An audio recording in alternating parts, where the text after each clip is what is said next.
السلام علیکم جی، آج کچھ مزید انفارمیشن آپ کے ساتھ شیئر کریں گے جو آپ کی حج کی تیاریوں میں اور تمام پروسیس میں آپ کو ہیلپ کرے گا۔ آپ نے اگر ہمارا چینل سبسکرائب نہیں کیا تو پلیز سبسکرائب کیجئے اور بیل آئیکن پریس کیجئے تاکہ آپ کو معلومات تک رسائی حاصل ہوتی رہے۔ ہم آپ کو بتاتے ہیں کہ آپ نے کون سے بینکوں میں اکاؤنٹ کھلوانا ہے جو کہ وزارت مذہبی امور نے نامزد کیے ہیں، اور اگر آپ کے اکاؤنٹس وہاں پہلے سے موجود ہیں ان بینکوں میں تو پھر نئے اکاؤنٹس کھلوانے کی ضرورت نہیں ہے، انہی اکاؤنٹس کو استعمال کیا جائے گا اور ہر فرد کا الگ الگ اکاؤنٹ نمبر ہوگا۔ ایک سوال یہ بھی کیا جا رہا تھا کہ ہسبینڈ اور وائف ایک ہی اکاؤنٹ سے کو یوز کر سکتے ہیں، تو یہ کہا گیا کہ جوائنٹ اکاؤنٹ ہو تو پھر ٹھیک ہے، لیکن اگر جوائنٹ اکاؤنٹ نہیں ہے تو پھر دونوں کے لیے الگ الگ اکاؤنٹ کی ضرورت ہوگی۔ بینکوں کے نام جو ہیں وہ ہم نے اپنی پچھلی ویڈیوز میں بتائے ہوئے ہیں، آپ جا کے ان کو دیکھ سکتے ہیں۔ اس کے علاوہ آپ کو ہم یہ بھی بتائیں گے کہ کون سی ڈوز جو ہے وہ ویکسین کے لگائی جا سکتی ہے، کون سی کمپنیز کی ویکسین سعودیہ کو ایکسیپٹیبل ہے۔ ایک اور چیز جو ہم آپ کو اس میں بتانا چاہیں گے کہ پیکج کے اندر جو حج پیکج ہے اس کے اندر کیا کیا تمام چیزیں شامل ہیں، یہ تمام باتیں عمر بٹ صاحب نے بتائی ہیں جو کہ وفاقی وزارت مذہبی امور کے ترجمان ہیں، اور وہ تمام تر رہنمائی کر رہے ہیں، تمام سوالات کے جوابات اوورسیز پاکستانیوں کے حوالے سے اور جو ریگولر حج اسکیم ہے اس کے حوالے سے تمام تر سوالات کے جوابات دے رہے ہیں۔ ہم آپ کو انہی کی زبانی سناتے ہیں۔ بیرون ملک اسپانسرشپ اسکیم والے 11,75,000 کو ذہن میں نہ رکھیں۔ جو ڈالر ہم نے بتائے ہیں نارتھ اور ساؤتھ کے وہ مینشن کیے ہوئے ہیں، آپ جس مرضی میں کروائیں، لیکن آپ بتائیں کہ مجھے اتنے ڈالر پورے کرنے ہیں اور میں اتنے ریال یا اتنے میں درہم دے رہا ہوں، تو کتنے دینے پڑیں گے، کیا کنورژن ریٹ آف فیس کیا ہے، وہ بینک آپ کو بتا دے گا۔ جتنے ہم نے کہے ہیں وہ ڈالر پورے کرنے ہوں گے، بے شک جون سی مرضی یوگانڈا کی کرنسی دے دیں آپ پیرامیٹرز کرواتے ہیں تو یہاں پر کوئی ڈالر ہی پہنچیں گے، اور وہ آپ کنورژن ریٹ لگا کے ریال ٹو ڈالر وہ آپ کو بتا دے گا، اور اتنے ڈالر ہمارے اکاؤنٹ میں آ جائیں گے۔ That's it. 16 سے 31 مارچ تک درخواستیں وصول کی جائیں گی اور غالباً 5 اپریل کو قرآن اندازی ہوگی۔ یہ 40 ڈیز کا ہے۔ اگر 15 دن کا پیکج آپ کو لینا تو پرائیویٹ اسکیم آفر کرتی ہے، اس میں آپ لے سکتے ہیں۔ سرکاری پیکج چونکہ اکنامیکل ہوتا ہے اور یہ 40 دنوں کا ہی ہوتا ہے، شارٹ پیکجز اس کے برعکس مہنگے ہوتے ہیں۔ جتنا کم دن کا پیکج ہوگا اتنا ہی مہنگا ہوگا۔ یہ ان کی آپشنز ہوتی ہیں، یہ والٹ بن جاتا ہے، اس کے اندر 1-2 دن میں رقم پوری کر کے پھر اکٹھی ٹرانسفر کر دیتے ہیں۔ کوئی اس طرح کی چیزیں ہیں، بعض ایپس ایسی ہیں، بعض اکاؤنٹس ایسے ہیں، تو اس مسئلے کا بھی حل ہے۔ سنگل ٹرانزیکشن ہی ہوگی، ملٹیپل ٹرانزیکشن سے مشکل ہو جائے گا اس کی ریکنسلیشن کرنا۔ جی آلریڈی اگر فائزر لگوائی ہوئی ہے تو ٹھیک ہے، ورنہ بوسٹر وغیرہ دیکھ یہ لیں کہ لاسٹ ٹائم کب لگوائی تھی۔ اگر 1.5 سال یا 6-7 ماہ ہو چکے ہیں اور آپ نے انٹرنیشنل ٹریول کرنا ہے تو اگر ایک بوسٹر ڈوز لگا لیں گے تو کوئی مسئلہ نہیں ہوگا، اور وہ ایڈ ہی ہوگی آپ کی امیونائزیشن کے لیے۔ تو آپ زیادہ عرصہ ہوا ہے تو آپ لگوا لیں، اور اس کی طریقے سے اسی طریقے سے ہی آپ سرٹیفکیٹ میں اس کا اندراج بھی ہو جائے گا، نیا پرنٹ لے لیں اپنے ساتھ رکھیں۔ ویسے اللہ کا شکر ہے اس دفعہ اتنی سختی نہیں لگ رہی سعودی کی طرف سے، لیکن پھر بھی اپنی بندہ تیاری پوری رکھے۔ اگر کسی نے پیسے جمع کرائے ہوں اور آگے وہ بینک میں پروسیس کراتے ہوئے لیٹ ہو جائے تو پھر کیا ہوگا؟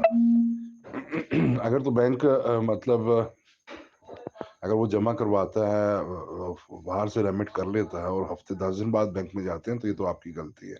آپ کو تھوڑا سا کانشیس ہونا پڑے گا، پیسے وہاں سے ریمٹ کروا کے اور اس کا سوئفٹ کوڈ وہ اپنے رشتہ دار کو یا جو بھی دوست احباب اس کو دیں گے، اور مین وائل آپ اپنی وزارت کی ویب سائٹ پر اپنی ضروری انفارمیشن بھی ڈال دیں گے۔ بینک میں جس بینک میں بھی آپ جانا چاہیں جا لیں گے، وہاں پہ پھر یہ اپنی معلومات دیں گے، وہ میچ ہو جائیں گی، اور آپ کا اگر اکیلے ہیں تو اکیلا، ورنہ مطلب 3-4-6 لوگ ہیں فیملی کے، ان سب کا گروپ اکٹھا آپ کا بن جائے گا، اور جس لمحہ وہ وزارت کے سسٹم میں پنچ کریں گے اور وہاں پر سکسیسفل ہو جائے گی، ہٹ ہو جائے گی، تو اٹس مین کہ وہ آپ کا ٹائم وغیرہ کاؤنٹ ہوگا۔ اگر خدا نخواستہ اپلیکیشنیں پوری ہو گئی ہوں اور آپ کی پیمنٹ ہمارے پاس آ گئی تو میرا خیال ہے زیادہ تر پاکستانیوں کے اوورسیز کے روشن ڈیجیٹل اکاؤنٹ ہیں، تو وہ اس میں شاید ٹرانسفر کی جائے گی. کوئی نہ کوئی اس کا حل بھی دیکھ لیں گے. آپ کے پیسے ہیں، آپ کی امانت ہوں گے. گورنمنٹ پاکستان کے پاس پیسے کہیں نہیں جاتے، خصوصاً وزارت مذہبی امور کے پاس. تو بہرحال یہ متعلقہ کام سے پوچھ کے اس میں بھی اپڈیٹ کر دیں گے.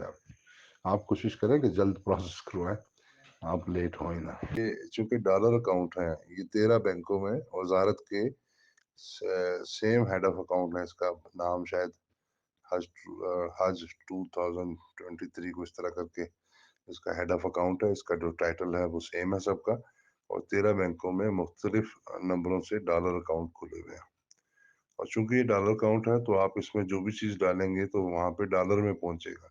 آپ جو نارمل ریمیٹنس کرتے ہیں وہ آپ کا روپے کا اکاؤنٹ ہوتا ہے نا، اس میں تو روپیہ میں پہنچتا ہے، لیکن اس میں ڈالر میں پہنچے گا. اور آپ اس کو بتائیں گے کہ اتنے پیسے میں نے بھجوانے ہیں، میں کتنے ریال دوں یا کتنے پاؤنڈ دوں یا کتنے میں یوگینڈا کی کرنسی دوں. تو وہ جتنے آپ کو بتائے گا پلس جو بھی اس کا ایجنٹ کا کمیشن ہوگا، اس حساب سے آپ کو جمع کروانا پڑے گا.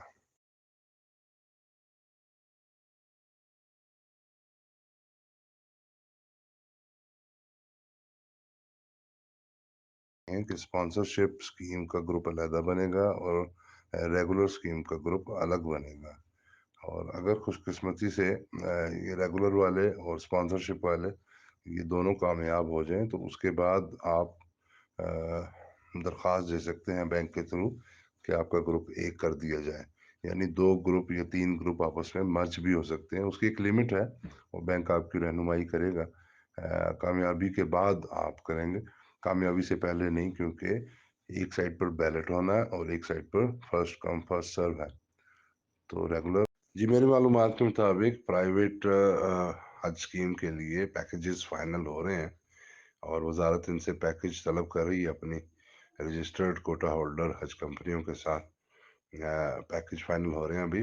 یہ پیکیج جب فائنل ہوں گے تو پھر یہ اناؤنس ہو جائیں گے، اور وزارت جب پرائیویٹ حج اسکیم کو حج کی بکنگ کی درخواست اجازت دے گی تو اس کا اشتہار بھی جاری کرے گی، وزارت کی ویب سائٹ پر بھی آ جائے گا.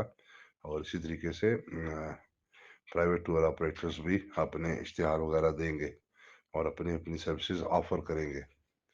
تو اس وقت پتہ چلے گا کیٹیگری بی کے لیے پرائیویٹ حج اسکیم کتنا پیکیج رکھ رہی ہے. اور غالباً شاید 9 یا 10 پیکیج ہوں گے، اس سے کم زیادہ بھی ہو سکتے ہیں. تو یہ جہاں پہ آپ کو فیزیبل ہوا، جتنی آپ کو سہولیات چاہیے، لگژری چاہیے، اکانومی پلس چاہیے، اس میں کافی ماشاءاللہ ورائٹی ہے ہمارے پاکستانی نجی حج کمپنیوں کے پاس. تو یہ اس وقت ہوگا، لیکن ابھی ان کی موڈیلٹیز ان کی پوری ہو رہی ہیں. یہ سن لیں کہ روشن ڈیجیٹل اکاؤنٹ اسپانسرشپ اسکیم کے لیے استعمال نہیں ہوگا. یعنی اسپانسر منگوانے کے لیے روشن ڈیجیٹل اکاؤنٹ استعمال نہیں ہوگا، بلکہ یہ وزارت کے اپنے اکاؤنٹ ہیں جو 13 مخصوص بینکوں میں کھلوائے ہوئے ہیں ہم نے. اسی کے اندر ہی ریمیٹنس کرنی پڑے گی. ہاں، ریفنڈ کے لیے یا جو پیسے واپس کرنے کے لیے اگر ایسی پروویژن بنی تو اس کے لیے روشن ڈیجیٹل یوز ہو سکتا ہے کہ نہیں، اس کا پتہ کر لیجئے گا اپنے بینکر سے. مزید معلومات بھی پیر منگل تک آ جائیں گی. وہ جو اکاؤنٹ مینشن کرنے کی جو پابندی ہے، وہ ریفنڈ وغیرہ یا کوئی چیز اگر ہم آپ کو جو بچ جانے والے پیسے واپس کرتے ہیں تو وہ اکاؤنٹ اس کے لیے مانگ رہے ہیں تاکہ سہولت سے آپ کے اکاؤنٹ میں چلے جائیں. جی محترم، آپ کے دونوں سوال بڑے ویلڈ ہیں. اس میں یہ ہے کہ اوورسیز کیونکہ یہ فرسٹ ٹائم ہوا ہے اور اس لیے زیادہ کوشچن اوورسیز کے بارے میں آ رہے ہیں. تو آپ کو بتا دوں کہ بالکل اگر خدا نخواستہ کسی وجہ سے آپ نہیں جانا چاہ رہے اور آپ اپنے پیسے ریفنڈ کرنا چاہ رہے ہیں تو سسٹم میں اس کی پروویژن موجود ہے. اور وہ اس طریقے سے ہے کہ دیکھیں، اگر آپ فلائٹ شیڈیول آنے کے بعد یا بلڈنگ کی بکنگ کے بعد آپ کینسل کرواتے ہیں تو شاید آپ کی کچھ ڈیڈکشن ہوگی. اگر اس سے پہلے آپ کرتے ہیں تو پھر نہیں ہوگی. اور جو ڈالر اکاؤنٹ ہے اس سے ظاہر ہے ہم باہر تو نہیں بھجوائیں گے، لیکن پاکستان میں آپ جو بھی اکاؤنٹ کہیں یا کیش میں آپ لینا چاہیں تو وہ لے سکتے ہیں. اسی لیے ترجیحاً کہا ہم نے کہ